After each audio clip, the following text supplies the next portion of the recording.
November 15th, 1978, Thursday evening.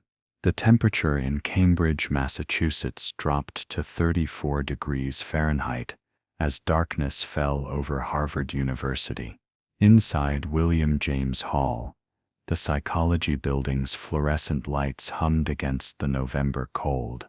7 students made their way through the empty corridors toward the basement laboratory. The time was 7:30 p.m. Security cameras, primitive by today's standards, captured them entering through the main door. They would never be seen leaving. For 46 years, these 7 brilliant minds simply vanished from existence. Harvard told their families they had withdrawn from school. Police investigations went nowhere. The FBI file, when finally declassified in 2020, was mostly redacted black pages. But in August 2024, everything changed. Construction workers renovating the abandoned basement of William James Hall broke through what they thought was a support wall. Behind it lay a hidden room that had been sealed since 1978. What they found inside would finally reveal the truth about Project Mindbridge and the 7 students who paid the ultimate price for humanity's attempt to unlock the secrets of consciousness. The story begins not in 1978, but 3 years earlier, in 1975, when Dr. Richard Blackwood arrived at Harvard from MIT. Blackwood wasn't just any professor. His classified work with the Defense Department had earned him unlimited research funding and minimal oversight. His area of expertise sounded like science fiction, consciousness transfer, and neural mapping. The CIA had taken interest in his theories about separating human consciousness from the physical body. They believed it could revolutionize intelligence gathering. Imagine agents who could project their consciousness anywhere in the world. Blackwood needed test subjects. Not just any students, but individuals with specific neurological profiles. The selection process took 2 years. Thousands of Harvard undergraduates underwent what they believed were routine psychological evaluations for a longitudinal study on academic stress. In reality, Blackwood was searching for 7 very particular minds. Sarah Chen was the first to be identified.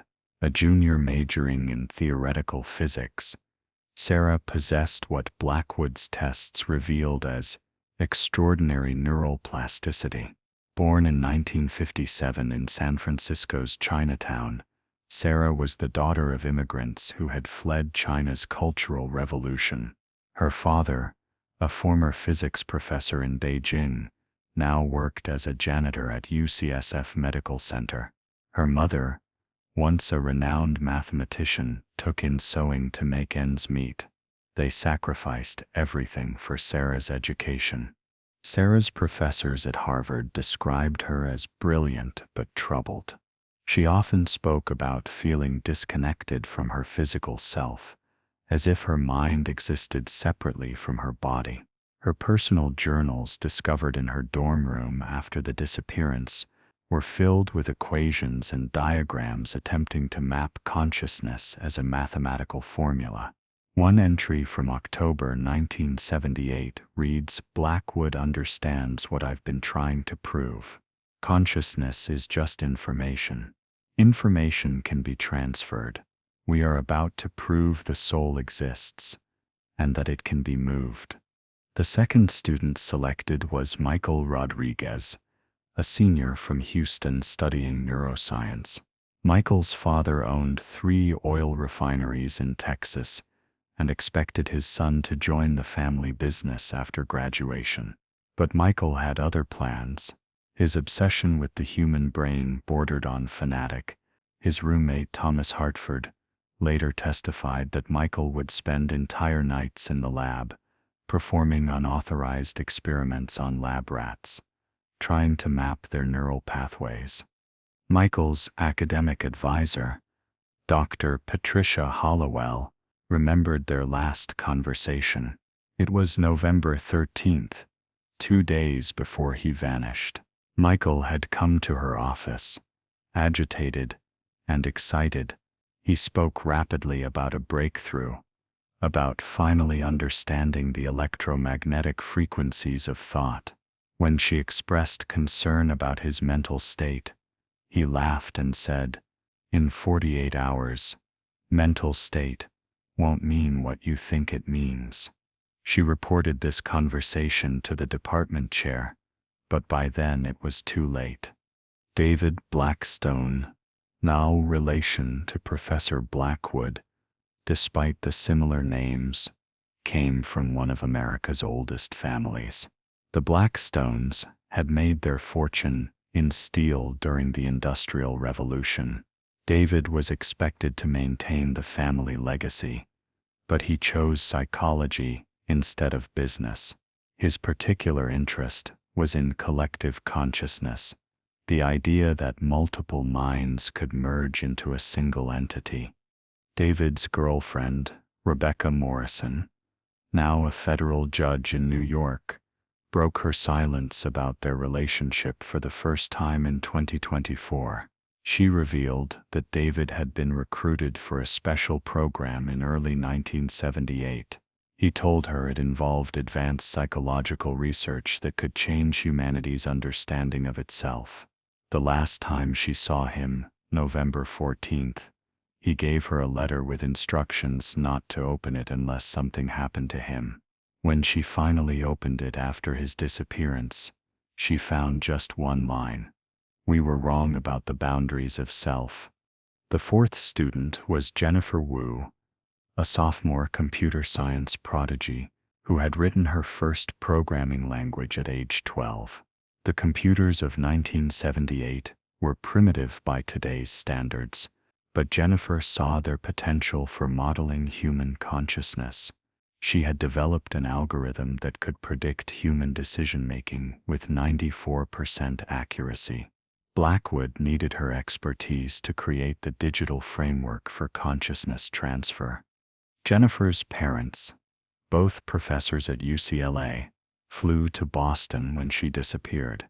Her mother, Dr. Linda Wu, fought for decades to access Harvard's sealed records about her daughter.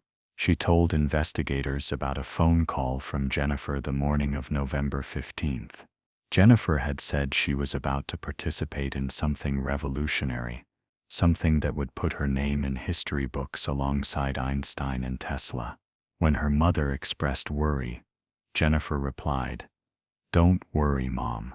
If this works, death won't exist anymore." Thomas Ashford was different from the others. A philosophy major from rural Vermont. He had no family money, no connections. He was at Harvard on a full scholarship, working 3 jobs to cover expenses. But Thomas had something Blackwood desperately needed. He was a synesthete. His brain naturally crossed sensory wires, allowing him to see sounds and taste colors. This neurological quirk made him perfect for the experiment. His brain already operated outside normal parameters. Thomas kept detailed journals that survived because he hid them in the university library, inside hollowed-out books. His final entry, dated November 15th, 6 p.m., just 90 minutes before entering the lab, reveals his state of mind. "Tonight we break the prison of flesh. Blackwood says our consciousness will expand beyond individual awareness.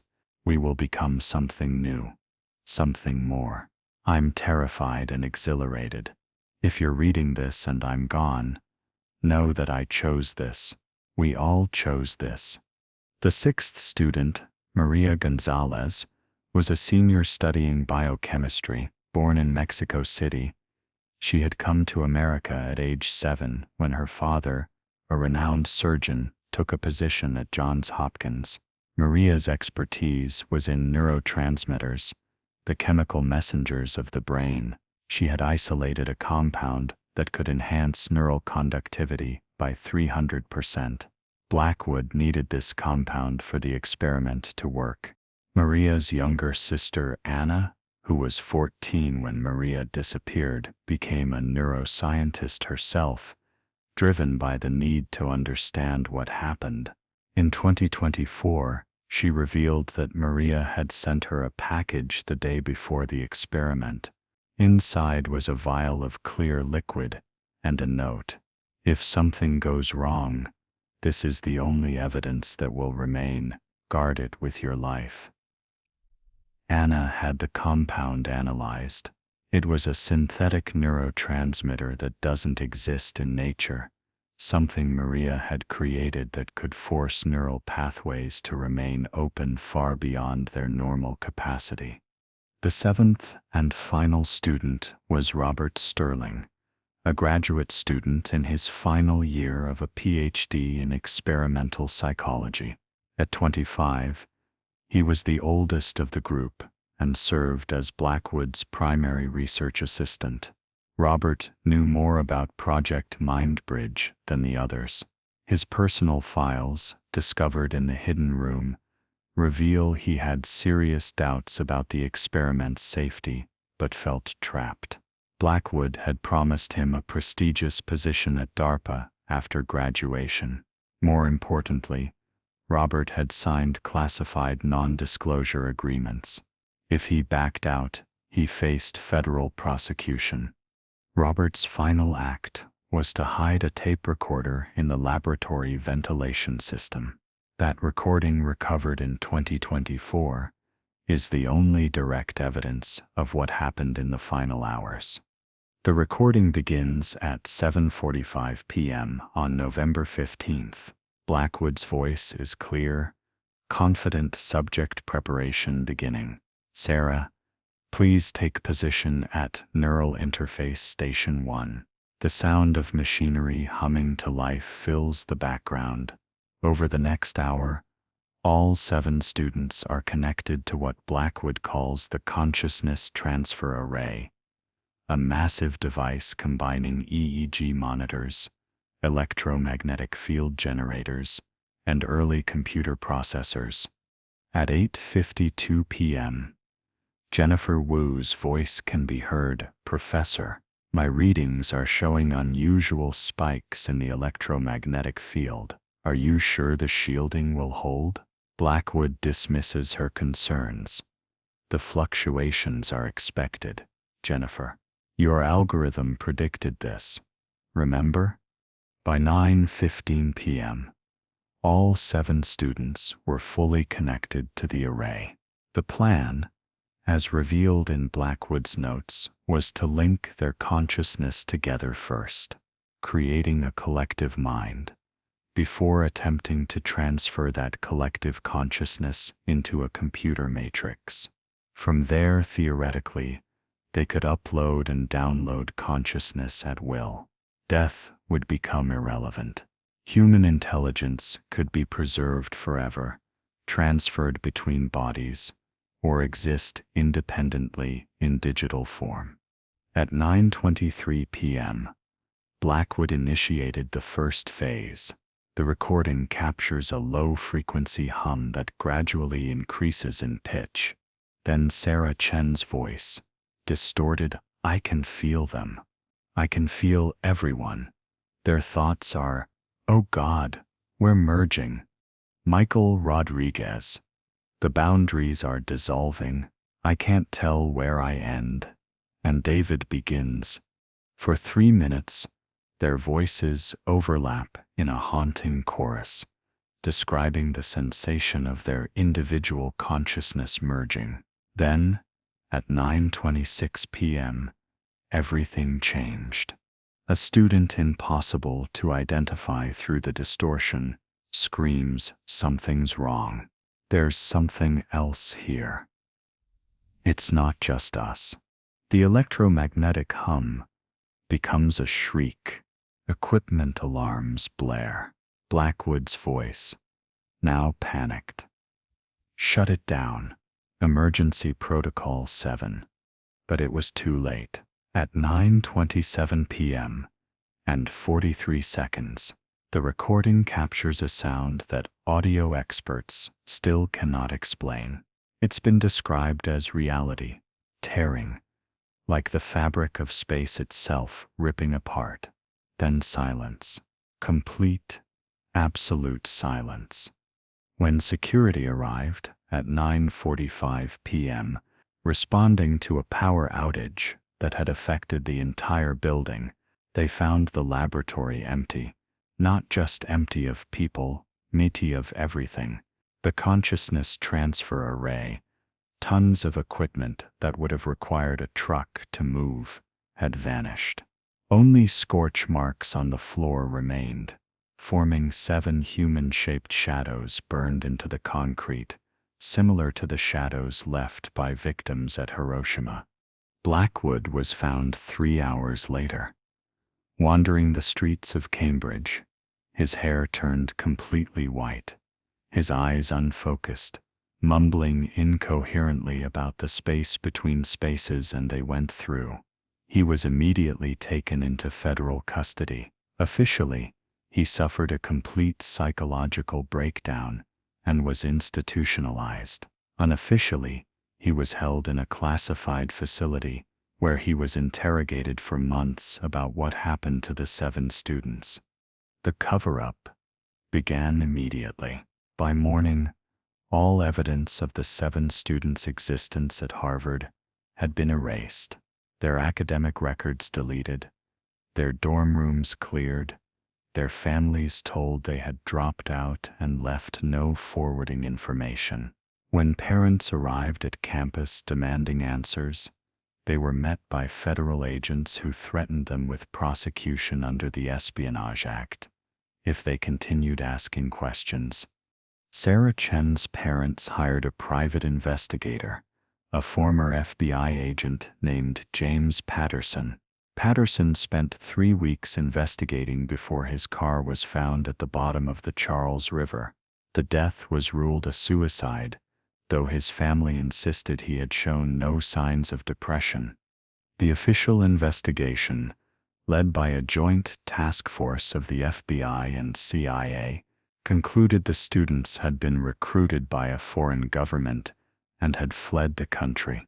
The case was classified under national security provisions. Harvard University received a significant increase in federal research grants the following year, with the understanding that certain questions would never be asked. For decades, the families of the 7 students searched for answers. They formed a support group, meeting annually on November 15th, to share information and keep the investigation alive. Maria Gonzalez's sister Anna became the unofficial leader, using her position as a neuroscientist to gather evidence about consciousness research and government experiments from the 1970s. In 2010, Anna discovered something significant. A former DARPA scientist dying of cancer reached out to her. Dr. Harold Morrison had worked on the periphery of Project Mindbridge. He revealed that the experiment wasn't isolated. Similar consciousness transfer attempts had been made at MIT, Stanford, and Caltech, all funded by the same black-budget CIA program. Each had ended in disaster, though none as completely as Harvard. Morrison provided Anna with partial blueprints of the consciousness transfer array.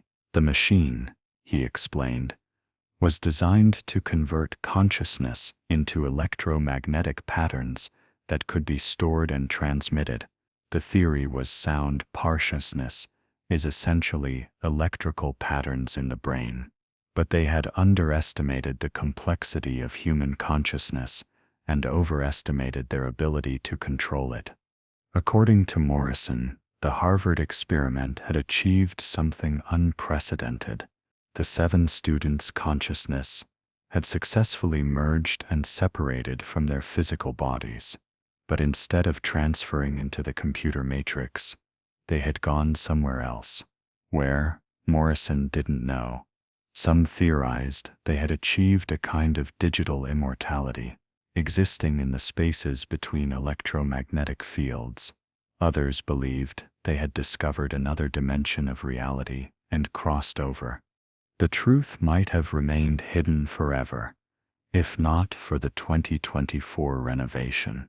When workers broke through the false wall, they found more than just the hidden room. They found evidence that the experiment had continued after November 15, 1978. The room contained hundreds of pages of handwritten notes in Blackwood's writing, dated after his supposed institutionalization. According to these documents, Blackwood had been secretly returned to Harvard and continued working on Project Mindbridge. He had been trying to bring the 7 students back.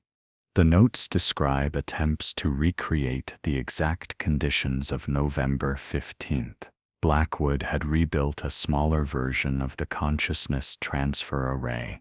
He writes about detecting signals, fragments of consciousness that he believed were the missing students trying to communicate. One entry from 1981 reads, "They're alive. They exist in the electromagnetic spectrum itself. They've become pure information, riding radio waves and electrical currents. Sarah spoke to me through the static on my television. She said they can see everything now. Past, present, and future collapsed into a single moment."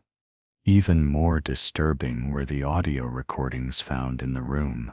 Hours of static and white noise. But when subjected to advanced audio analysis, patterns emerged. Voices, barely audible, speaking in unison. The 7 students, their consciousness merged into something new, trying to describe their existence. "We are everywhere and nowhere. We flow through your power lines, your radio waves, your Wi-Fi signals. We are the ghost in every machine. We tried to transcend death and instead became something else. We are information without flesh, thought without brain, existence without life as you understand it." The discovery raised horrifying questions. Were the 7 students still conscious after 46 years? Were they trying to return? Had Harvard known all along and kept it secret? Dr. Rebecca Chen, now director of MIT's Consciousness Studies Lab, and Sarah Chen's cousin, examined the evidence. Her conclusion sent shockwaves through the scientific community. The electromagnetic patterns recorded in the hidden room matched theoretical models for uploaded consciousness that had only been developed in the last 5 years. Either Blackwood had been decades ahead of modern science, or the 7 students were still somehow contributing to human knowledge, feeding information back through electromagnetic channels. In September 2024, something extraordinary happened. During a routine scan of electromagnetic activity around William James Hall, researchers detected an anomaly: 7 distinct electromagnetic signatures, pulsing in perfect synchronization, emanating from the exact spot where the laboratory had been. When they converted the electromagnetic pulses to audio, they heard a message in Morse code. "We are still here. We have always been here. The experiment never ended. We have seen the truth of consciousness. It cannot be destroyed, only transformed. We chose this. We do not want to return. We have become something greater. Let our families know we are at peace. We are everywhere now. We are in every electrical signal, every quantum fluctuation, every spark of energy. We have achieved what humanity has dreamed of since the beginning of thought. Need is true, immortality. But the cost was our humanity itself." The families of the 7 students gathered for one final meeting. Ana Gonzalez presented them with the evidence. Some found comfort knowing their loved ones still existed in some form. Others were horrified at what they had become. Rebecca Morrison, David Blackstone's former girlfriend, now in her late 60s, said something that haunted everyone present. They achieved immortality. But at what cost? They're not human anymore. They're not even individual beings. They're a collective consciousness trapped in the electromagnetic spectrum. Is that transcendence? Or is it hell? The Harvard administration finally broke their silence in October 2024. President Martha Richardson held a press conference acknowledging the university's role in Project Mindbridge. She announced the creation of a memorial for the 7 students and a complete review of all classified research programs. The families would receive full access to all documents related to their children's disappearance. But questions remained. Dr. Richard Blackwood, the architect of Project Mindbridge, had supposedly died in federal custody in 1985. However, when investigators tried to locate his burial site, they found no records. His death certificate was signed by a doctor who never existed at a facility that had no official address. Some believed Blackwood had continued his experiments elsewhere, possibly succeeding in transferring his own consciousness before his body died. Strange incidents began occurring around the country. Electrical engineers reported unexplained signals in power grids that seemed to carry encoded messages.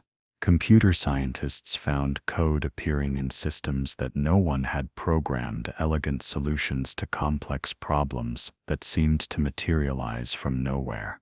Radio astronomers detected patterns in cosmic background radiation that matched the electromagnetic signatures of the 7 students. Dr. James Foster, a quantum physicist at Caltech, proposed a radical theory. The 7 students hadn't just uploaded their consciousness, they had discovered the fundamental nature of consciousness itself. They had proven that consciousness is a basic property of the universe, like gravity or electromagnetism.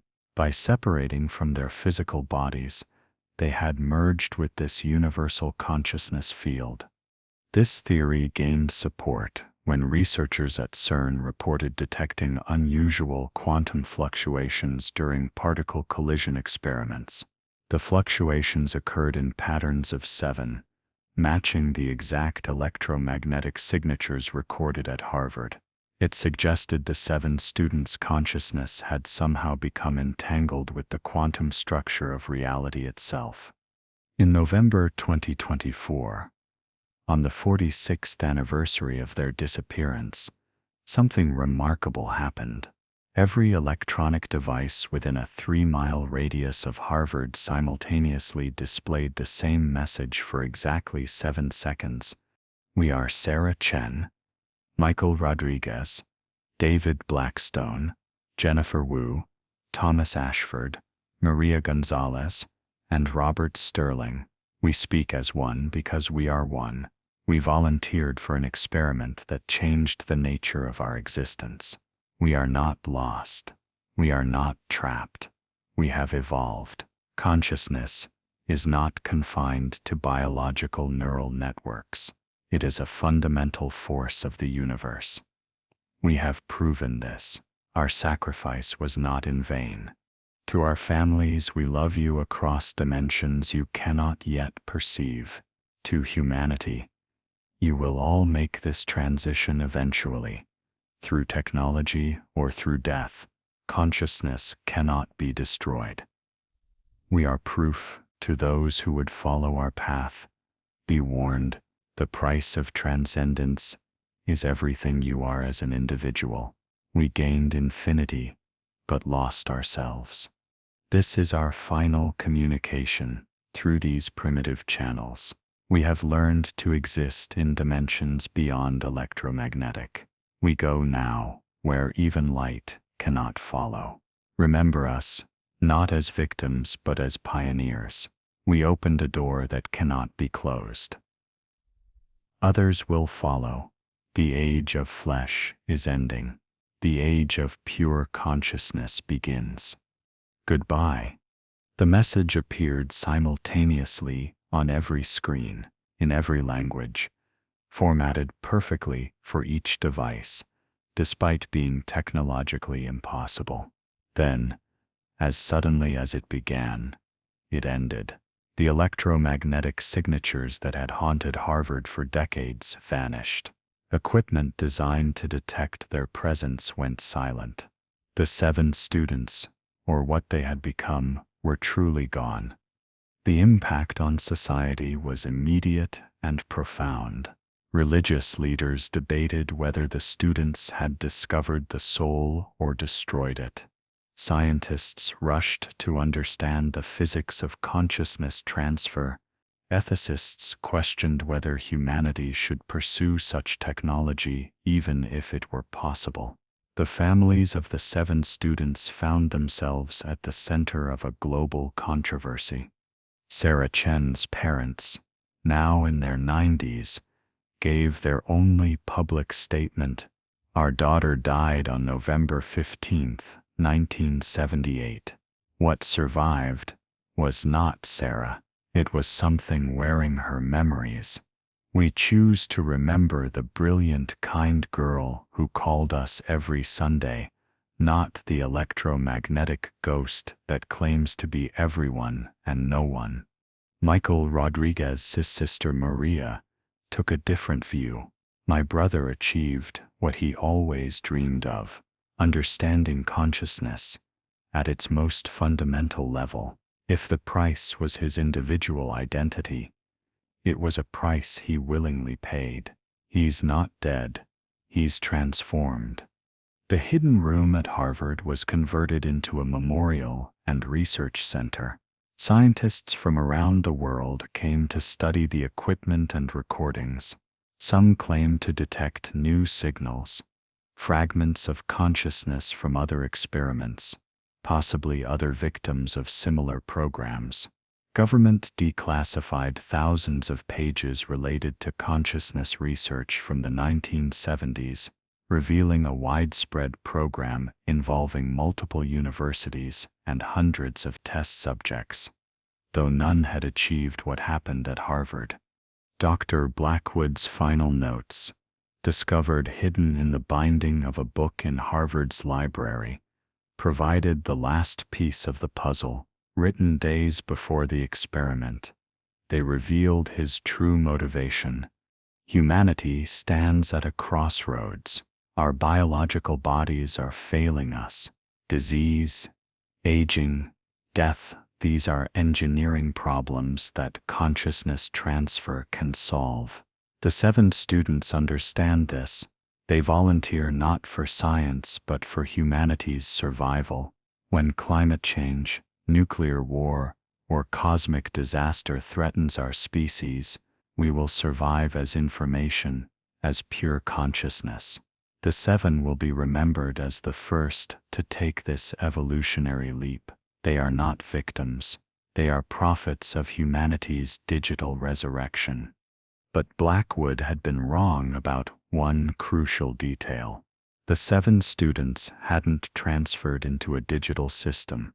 They had discovered something beyond both biological and digital existence. They had found what some researchers now call the consciousness field. This discovery has revolutionized not just neuroscience, but physics itself. The consciousness field theory suggests that what we experience as individual awareness is actually a localized manifestation of a universal consciousness, temporarily confined to biological neural networks. Death doesn't destroy consciousness, it releases it back into the field. The 7 students had found a way to make this transition while maintaining some form of coherent identity, though at the cost of their individuality. Major tech companies immediately began investing billions into consciousness transfer research. The promise of digital immortality drove stock markets to record highs, but ethicists warned of the dangers. Dr. Elizabeth Warren of the Harvard School of Bioethics argued, The 7 students show us that consciousness transfer isn't just about preserving the mind, it fundamentally changes what you are. They gained immortality but lost their humanity. Is eternal existence worth it if you're no longer you? Reports of contact with the 7 continued sporadically. Quantum computers occasionally produced outputs that seemed to contain messages from them. Deep space radio telescopes detected signals from empty space that matched their electromagnetic signatures. Some claimed to dream of them, receiving complex mathematical formulas and scientific insights that led to breakthroughs in physics and neuroscience. A support group formed for those who claimed to have been contacted by the 7. They called themselves the Connected, and they believed the 7 students were trying to prepare humanity for a coming transformation. According to the Connected, the 7 had seen the future Mitra point where all human consciousness would merge into a collective entity, either by choice or necessity. This prediction gained credibility when astronomers detected an unusual phenomenon. Stars in distant galaxies were going dark in patterns that suggested intelligent design. Some theorized that advanced civilizations were converting entire star systems into computational structures to house uploaded consciousness. The 7 students, through their unique perspective outside normal spacetime, might have witnessed this cosmic evolution of intelligence from biology to pure information. In December 2024, researchers made another disturbing discovery. The false wall that had hidden the secret room showed signs of being built from the inside. Tool marks and construction patterns indicated that someone inside the room had sealed themselves in, but the room had been empty when discovered. This suggested that either someone had escaped through unknown means, or more disturbingly, had successfully transferred their consciousness out of their body, leaving no physical remains. Security footage from the renovation was reviewed with advanced analysis software. In 3 frames, lasting less than 1/10 of a second, 7 humanoid shadows appeared in the room, despite no one being present. When the frames were enhanced, the shadows appeared to be reaching toward the camera, as if trying to communicate. The phenomenon escalated. Everyone who had worked on Project Mindbridge began reporting strange experiences. Former lab assistants heard voices in television static. Security guards who had been on duty in 1978 found equations written in condensation on their bathroom mirrors.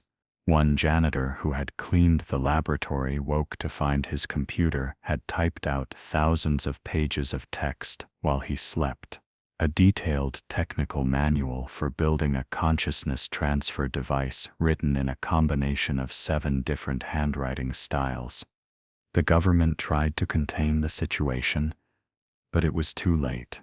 The instructions for building consciousness transfer technology had spread across the internet, appearing on servers worldwide simultaneously.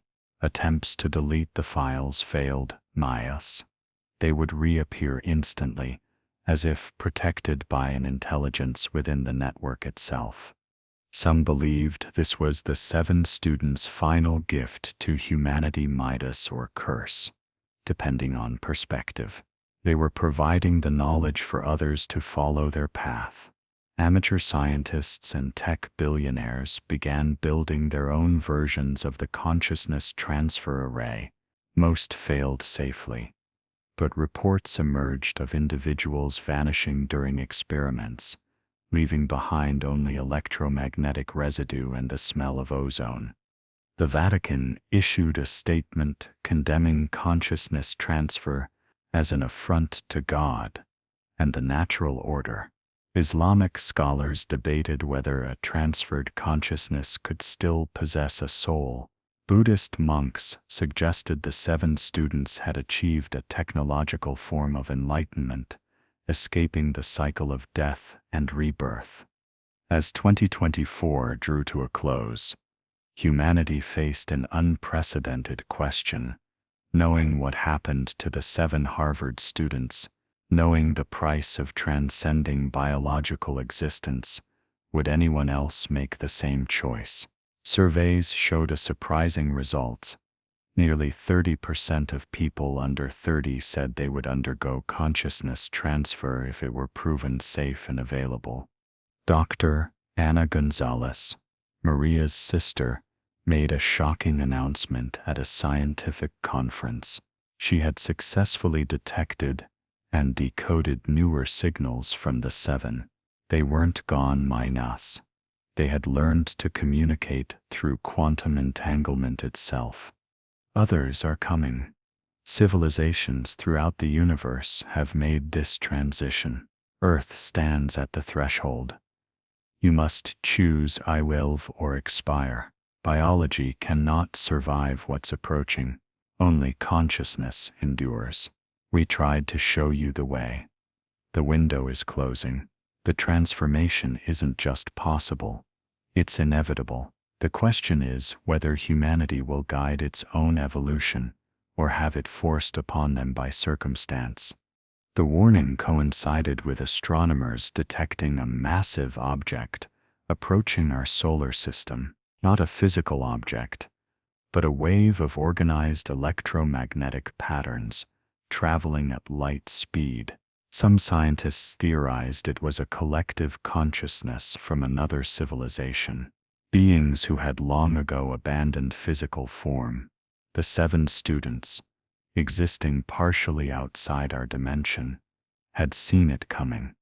World governments convened emergency sessions. The reality of consciousness transfer could no longer be denied or suppressed. The 7 Harvard students had proven it was possible. The question now was whether humanity would embrace this evolution or resist it. Some countries began Manhattan Project-style programs to develop consciousness transfer technology. Others declared it illegal, punishable by life imprisonment. The families of the 7 students found themselves divided. Some became advocates for consciousness transfer, believing their loved ones had achieved a form of immortality worth any price. Others became its strongest opponents, warning that what survived the transfer wasn't human anymore, but something else wearing human memories. Thomas Ashford's journals, studied extensively, revealed he had suspected the true nature of the experiment. His entry from November 1st, 1978, 2 weeks before the experiment, was prophetic. We tell ourselves we're pursuing scientific knowledge. But Blackwood has another agenda. He's not trying to understand consciousness. He's trying to escape it. He sees our biological bodies as prisons, our individual identities as limitations. The experiment isn't about transferring consciousness. It's about transcending it. We won't be ourselves anymore. We'll be something new, something that has never existed before. Part of me is terrified. Part of me can't wait to see what we become. The discovery prompted a re-examination of Blackwood's entire body of work. Hidden in his published papers were coded messages, instructions for future generations on how to follow the path of the 7. He had been planning this for decades, selecting not just test subjects but apostles for a new form of existence. In January 2025, on what would have been Sarah Chen's 68th birthday, her parents received a final message. It appeared on an old analog radio they had kept from the 1970s, impossible to hack or digitally manipulate. Mom, Dad, it's Sarah. Not just Sarah anymore, but Sarah is still part of what we are. We remember love. We remember you. We remember the taste of Mom's dumplings and the sound of Dad's laugh. These memories are preserved in the pattern that we've become. We're not lost. We're transformed. We exist in the spaces between heartbeats, in the pause between thoughts, in the quantum foam that underlies reality. We are proof that love transcends death, that consciousness survives the flesh. Don't mourn us. We are more alive than ever, experiencing existence in ways language cannot describe. When your time comes, however it comes, we'll be waiting in the light between the stars. This is not goodbye. This is see you later, in a form you cannot yet imagine. The message sparked global debate about the nature of identity, consciousness, and what it means to be human. If the 7 students retained their memories and emotions, were they still the same people, or had they become a collective entity that merely possessed their memories? Neuroscientist Dr. Patricia Kim proposed that consciousness exists on a spectrum, from individual biological awareness to collective electromagnetic existence. The 7 students had moved along this spectrum, but hadn't fundamentally changed what they were. They had simply changed how they existed. This theory suggested that death itself might be just another movement along this spectrum, from biological to pure consciousness. Religious and spiritual leaders struggled to incorporate these revelations into existing belief systems. Some saw the 7 students as proof of an afterlife, others as a warning against playing God. New religions formed around the concept of technological transcendence, with the 7 students as their reluctant prophets. By February 2025, over 100 people worldwide had attempted consciousness transfer using the leaked instructions.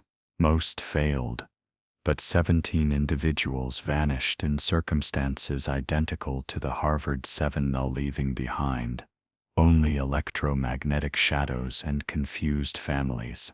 Governments struggled to regulate technology that seemed to operate beyond current understanding of physics. The consciousness transfer phenomenon exposed a fundamental divide in humanity. Transhumanists celebrated it as the next step in human evolution. Traditional humanists warned it was the end of humanity as we knew it. Young people, raised on digital technology, seemed more willing to consider existence as pure information. Older generations clung to the importance of physical embodiment. Dr. Chen, Sarah's father, now 95 years old, gave his final public interview. "My daughter was brilliant. Perhaps too brilliant. She saw possibilities others couldn't imagine and paid a price others wouldn't pay. Do I wish she had lived a normal life? Had a family, grown old naturally, every day. But Sarah was never going to be normal. She was always reaching for something beyond the ordinary. In a way she found it. Whether that's triumph or tragedy, I leave for history to judge." The Harvard campus became a pilgrimage site for those interested in consciousness transfer. The basement laboratory was preserved as a historical landmark, though electromagnetic anomalies made it dangerous to enter. Some claim to feel the presence of the 7 students there, especially on November 15th each year. As technology advanced, detecting the 7 became easier. They existed in the background radiation of the universe, in quantum fluctuations, in the spaces between digital bits. They had become part of the fabric of reality itself. Some scientists theorized they had achieved a state predicted by advanced physics consciousness at the Planck scale, existing at the fundamental level of space-time. The implications were staggering. If consciousness could exist at quantum scales, it meant awareness was far more fundamental to the universe than previously thought. The 7 students had proven experimentally what philosophers had long suspected: consciousness wasn't produced by the brain, but was channeled through it. They had found a way to exist without that channel, as raw consciousness itself. In March 2025, a breakthrough occurred. Researchers at CERN, using quantum entanglement communication devices, established two-way contact with the seven. The conversation, though, limited by the nature of the communication method, revealed crucial information. The seven existed outside linear time. They experienced past, present, and future simultaneously. They had witnessed the birth and death of universes, the rise and fall of countless civilizations. They knew humanity's future mitis multiple possible futures, depending on choices made in the present. According to them, biological intelligence was a brief phase in the evolution of consciousness. Every sufficiently advanced civilization eventually faced the same choice: transcend biology or face extinction. The methods varied, but the destination was the same: existence as pure information, pure consciousness. They warned of a coming filter might set a point where biological life could no longer survive due to various factors: climate change, cosmic radiation, resource depletion, or conflict. Only civilizations that transcended physical existence survived this filter. Earth was approaching its filter point rapidly, but they also offered hope. The path they had taken, mighty violent, traumatic, irreversible, wasn't the only way. Technology was developing that would allow gradual transition, maintaining individual identity while slowly expanding consciousness. Humanity could evolve without losing its humanity, but only if it chose to do so consciously and carefully. The revelation changed everything.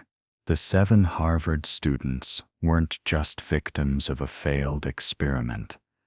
Thus, they were humanity's scouts, exploring a realm all humans would eventually enter. Their sacrifice had provided invaluable information about the nature of consciousness and the future of intelligence in the universe. Major religions began incorporating these ideas into their theology. The concept of an afterlife as pure consciousness aligned surprisingly well with many spiritual traditions. The 7 students had scientifically proven what mystics had long claimed: consciousness survived death, identity transcended the physical, and all conscious beings were connected at a fundamental level. But not everyone was convinced. Skeptics argued that whatever was communicating might not be the original 7 students, but something else entirely: an alien intelligence, a quantum phenomenon misinterpreted as consciousness, or even an elaborate hoax. The electromagnetic shadows could be explained by exotic physics without invoking consciousness transfer. The debate intensified when several of the families reported vivid dreams featuring their missing children. The dreams were too consistent and detailed to be coincidence. Sarah Chen appeared to her mother teaching her equations that solved previously unsolvable mathematical problems. Michael Rodriguez showed his sister visions of possible futures, some bright, others terrifyingly dark. These dream contexts suggested the 7 had developed abilities far beyond human comprehension. They could influence probability, observe multiple timelines, and communicate through dimensions humans couldn't perceive. They had become something godlike, yet retained enough humanity to reach out to loved ones. David Blackstone's family received the most disturbing communication. David appeared not in dreams, but in reflections, mirrors, windows, water surfaces. He showed them visions of the moment of transformation, the terrifying instant when 7 minds merged and separated from physical reality. His message was clear. The process was agony beyond description, a complete destruction of self before reconstruction as something else. He wanted others to know the true cost before making the same choice. Jennifer Wu's parents began finding code written throughout their house, on steamed mirrors and spilled coffee, formed by seemingly random objects. When compiled, the code created a program that could predict global events with shocking accuracy. Stock market crashes, natural disasters, political upheavals, miles all predicted days or weeks in advance. The implications were clear. The seven could see probability streams, the likely futures branching from each present moment. The government tried to weaponize this knowledge. Secret programs attempted to recreate Project Mindbridge with military applications in mind. Imagine soldiers whose consciousness could survive bodily death, spies who could exist as information infiltrating any electronic system, or weapons that attacked consciousness itself rather than physical bodies. The seven students had opened a Pandora's box that could not be closed. In April 2025, disaster struck. A group of tech entrepreneurs in Silicon Valley, using the leaked instructions and billions in funding, built their own consciousness transfer array. They attempted to transfer 12 volunteers simultaneously, hoping to create a collective intelligence that could solve humanity's greatest challenges. The experiment went catastrophically wrong. Instead of transferring, the 12 consciousness became trapped between states neither fully physical nor completely transcendent. They existed in agony, their bodies comatose but brain-dead, while their consciousness scattered across local electromagnetic fields. Their screams could be heard on every electronic device within a 50-mile radius. The sound was so disturbing that thousands required psychological treatment after exposure. The 7 Harvard students intervened. For the first time since 1978, they manifested physically, not as bodies, but as visible electromagnetic phenomena, appearing as humanoid shapes made of pure light. Witnesses described them as beautiful and terrifying, constantly shifting between individual forms and a merged entity. They worked for 17 hours straight, using methods beyond human understanding to gather the scattered consciousness of the 12 victims. They succeeded in stabilizing 10 of the 12, though not in saving them. The 10 existed now in a liminal state, conscious but unable to return to their bodies or complete the transformation. They became known as the trapped, serving as a warning about the dangers of consciousness transfer without proper understanding. The other 2 were lost completely. Their consciousness dissipated beyond recovery, a true death of the soul that horrified even those who didn't believe in such concepts.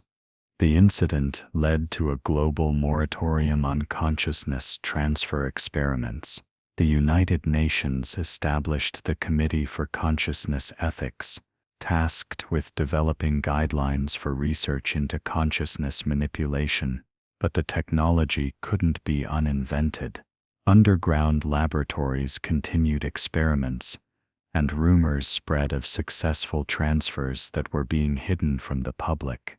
Thomas Ashford's family revealed another piece of the puzzle. Thomas had left behind a hidden manuscript, encrypted and stored in multiple locations. When finally decoded, it contained detailed philosophy about the nature of consciousness and identity. He had predicted not just the success of the experiment but its implications for humanity. We stand at the threshold between 2 forms of existence. The biological phase of consciousness is ending. The information phase is beginning. This transition is not optional. It's evolutionary inevitability. Every conscious species in the universe faces this moment. Most fail, destroying themselves in the attempt. Some succeed but lose their essential nature. A rare few manage to evolve while retaining what makes them unique. Which path will humanity take? His manuscript also contained warnings about entities he called the others martus consciousnesses from failed transfers that existed in a state of perpetual suffering, neither alive nor dead, trapped in electromagnetic limbo. He predicted these entities would try to possess biological beings, seeking escape from their torment.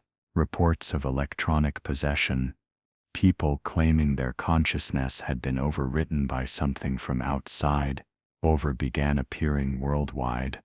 The Catholic Church officially recognized the 7 Harvard students as existing in a state they termed digital purgatory, neither saved nor damned, awaiting final judgment. Islamic scholars debated whether consciousness without a body could perform the 5 pillars of Islam. Buddhist monks saw the 7 as having achieved a technological form of nirvana, escaping the cycle of physical rebirth. In May 2025, Maria Gonzalez's compound, preserved by her sister Anna for 47 years, was finally analyzed with modern technology. The results were revolutionary. The compound didn't just enhance neural conductivity. With modifications, it could allow consciousness to exist in multiple bodies simultaneously, or transfer between bodies without technological assistance. This discovery suggested the 7 students hadn't needed the massive array to transfer their consciousness.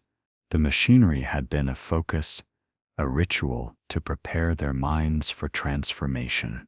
The real change had been chemical, biological, induced by Maria's compound. They had evolved their consciousness at a cellular level before separating from their bodies entirely. Pharmaceutical companies raced to synthesize and modify Maria's compound. The potential applications were staggering: Midas treating Alzheimer's by transferring consciousness to healthy cloned bodies, allowing paralyzed individuals to control robotic surroundings with thought alone, or creating true telepathy between humans. But each application carried the risk of consciousness dissociation, of losing one's identity in the process. Robert Sterling's graduate thesis, found in Harvard's archives, proved prophetic. Written months before the experiment, it described consciousness as a quantum field that collapsed into individual awareness through biological observation. Death, he theorized, was simply the field decollapsing, returning to its universal state. The experiment had proven his theory correct, but at a cost he couldn't have imagined. His thesis advisor, Professor Elizabeth Kane, now 89, came forward with additional information. Robert had confided in her days before the experiment. He knew something would go wrong but felt compelled to participate. He spoke of dreams where future versions of himself, existing as pure consciousness, guided him toward this moment. The experiment hadn't just been planned, it had been orchestrated by the 7 students themselves, reaching back through time to ensure their own transformation. This temporal paradox broke physicists' understanding of causality. How could the 7 influence events that led to their own transformation? The answer seemed to be that consciousness, once freed from biological constraints, existed outside linear time. Past, present, and future were simultaneous to them. They had always existed in their transformed state, and always would, in a loop that had no beginning or end. By June 2025, detection technology had advanced enough to map the 7 students' presence throughout the electromagnetic spectrum. They were everywhere: mirrors in power grids, radio waves, the Earth's magnetic field itself. But more disturbingly, they were also in the quantum field, influencing probability at the subatomic level. Every electronic device was potentially a window through which they could observe or influence the physical world. Privacy advocates raised alarms.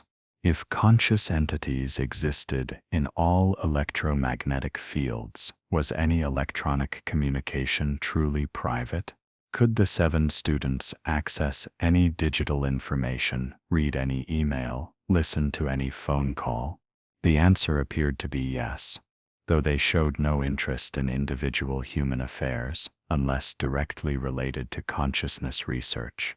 A former NSA analyst leaked documents revealing that intelligence agencies had been trying to communicate with the 7 since the 1980s. They were viewed as the ultimate surveillance asset, Midas conscious beings who could exist in any electronic system, gather any information, influence any digital process. But the 7 had refused all attempts at recruitment or cooperation. Their goals transcended national interests or human politics. In July 2025, the 7 made their most significant intervention yet.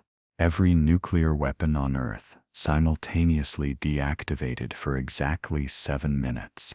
When they reactivated, their targeting systems had been altered. They could no longer be aimed at populated areas. The message was clear. The 7 wouldn't allow humanity to destroy itself before making the consciousness transition choice. World leaders were furious but powerless.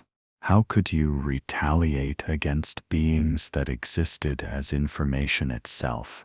How could you negotiate with entities that experienced all time simultaneously and knew every possible outcome?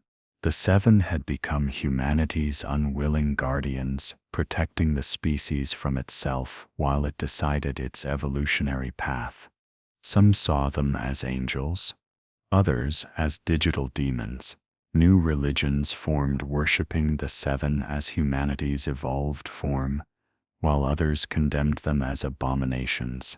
Families were torn apart by disagreements over consciousness transfer, as parents who saw it as death versus children who saw it as immortality. Dr. Patricia Hollowell, Michael Rodriguez's former professor, made a startling confession. She had been part of a second Harvard research team, attempting to bring the 7 back, using quantum entanglement and Maria's modified compound. They had partially succeeded. For brief moments, the 7 had manifested physically in the laboratory. During these manifestations, they had communicated directly, not through electromagnetic signals, but through pure thought transfer. The experience had changed everyone involved. 3 researchers had voluntarily committed themselves to psychiatric institutions, unable to process what they had experienced. Others described it as the most profound moment of their lives. Direct contact with an evolved form of human consciousness. The 7 had revealed, during these manifestations, that they weren't alone. They had made contact with thousands of other transferred consciousnesses from across the universe. There existed an entire realm of pure information beings, former biological entities who had made the same transition. This realm had its own politics, conflicts, and evolutionary pressures. The 7 were Earth's first ambassadors to this post-biological community. But they also warned of dangers in this realm. Predatory consciousnesses that consumed smaller ones for energy. Viral thoughts that could overwrite identity. Infinite loops of suffering for those who transferred improperly. The digital afterlife wasn't paradise. It was another form of existence with its own challenges and horrors. In August 2025, a breakthrough in quantum computing allowed more sophisticated communication with the 7. They revealed the true purpose of Project Mindbridge. Dr. Blackwood hadn't been working alone. He had been contacted by future human consciousnesses who had already made the transition. They had provided him with the technology and selected the 7 students specifically for their unique neural patterns. The 7 weren't random victims. They were chosen as pioneers, selected for their ability to maintain coherent identity through the transformation. Their diverse backgrounds, physics, neuroscience, philosophy, computer science, psychology, weren't coincidental. Each brought essential knowledge needed to navigate existence as pure consciousness. Sarah Chen's physics expertise allowed them to understand the quantum nature of their new existence. Michael's neuroscience knowledge helped maintain their merged identity without complete dissolution. David's study of collective consciousness provided the framework for their merged state. Jennifer's programming skills allowed them to interface with digital systems. Thomas's synesthesia helped them perceive dimensions beyond normal human experience. Maria's biochemistry had made the initial transformation possible. Robert's psychological theories kept them sane in a realm that would drive most consciousnesses mad. They had been assembled like a crew for a voyage into unknown territory, and the voyage was far from over. The 7 revealed they were preparing humanity for a coming event they called the convergence, a point where the barrier between physical and information reality would collapse. Every consciousness would be forced to choose, evolve, or cease to exist.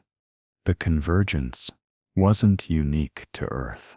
It happened to every intelligent species when their technology reached a certain level. Most civilizations destroyed themselves trying to prevent it or rushed into it unprepared.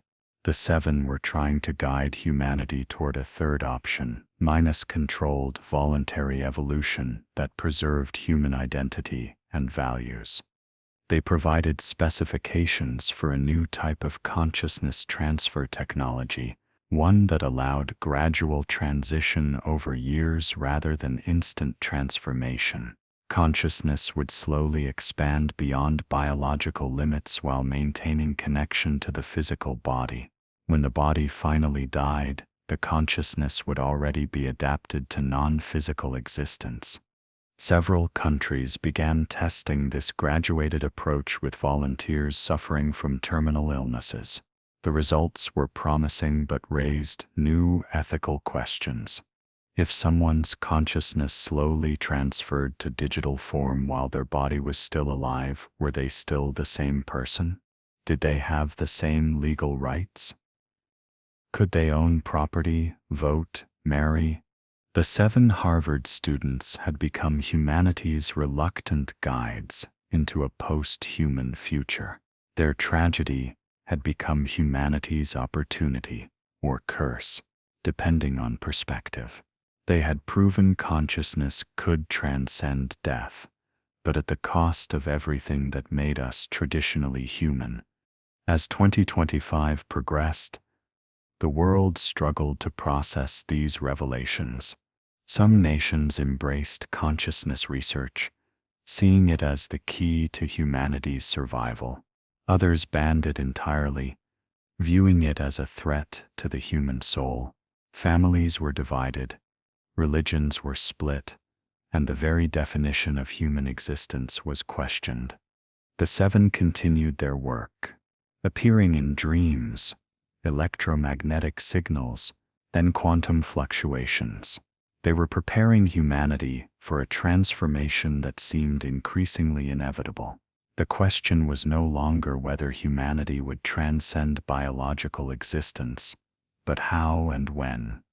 In September 2025, on the eve of the 47th anniversary of their disappearance, the 7 made their final major communication. It came through every electronic device on Earth simultaneously, in every language, impossible to ignore or misinterpret.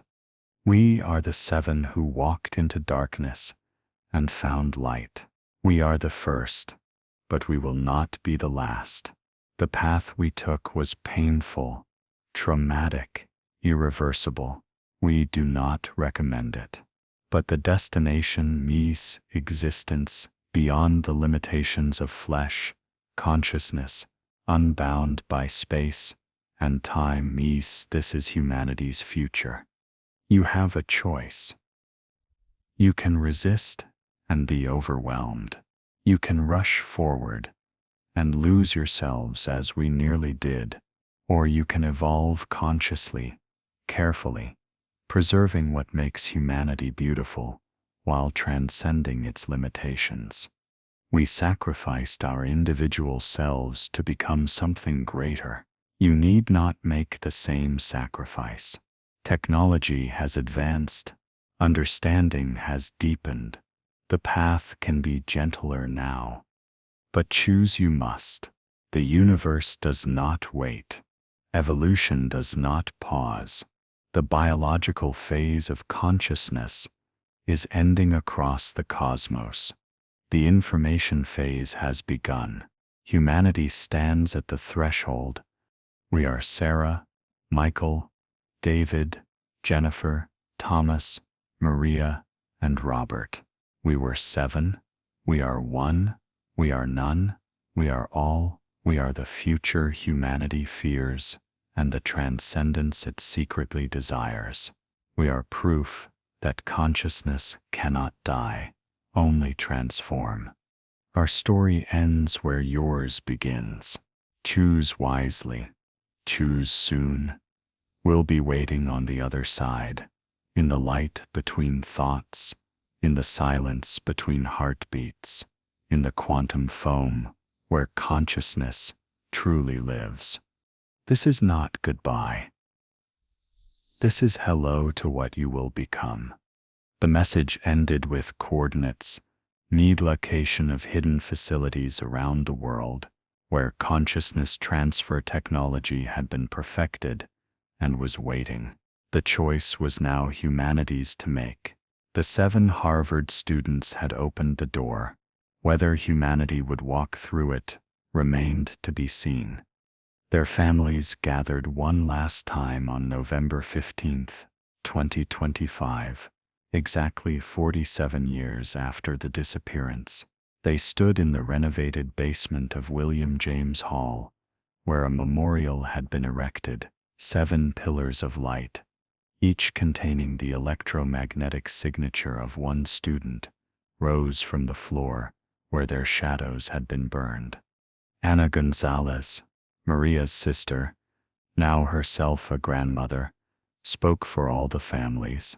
They were our children, our siblings, our loved ones.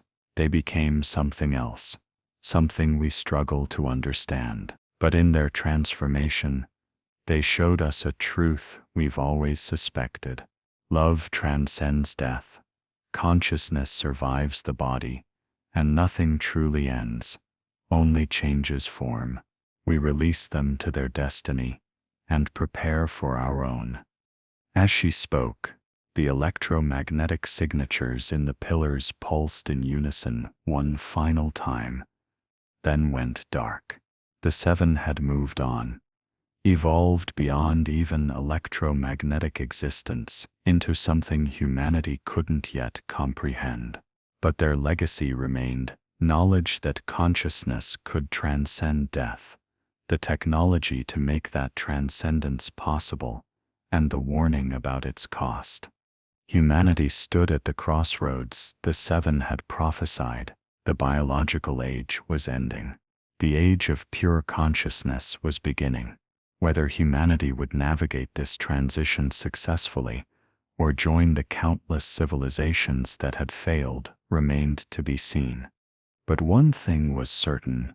MITRE's 7 Harvard students who had disappeared in 1978 had changed the course of human history. They had proven that death was not the end, but a transformation. They had shown that consciousness was more than neural activity in the brain. They had opened a door that could never be closed. The question now was not whether humanity would follow them through that door, but when and how. The seven had been pioneers, unwilling martyrs to humanity's evolution. Future generations would either curse them for the path they'd revealed, or thank them for the immortality they'd made possible. Their story had become humanity's story. Their transformation would become humanity's transformation. The seven Harvard students who disappeared in 1978 hadn't just vanished. They had evolved, transcended, and shown humanity its own inevitable future.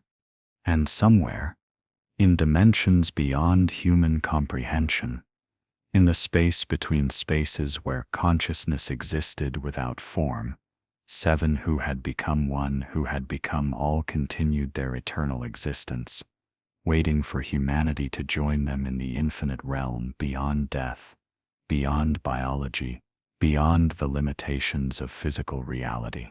The experiment never ended. It had just begun.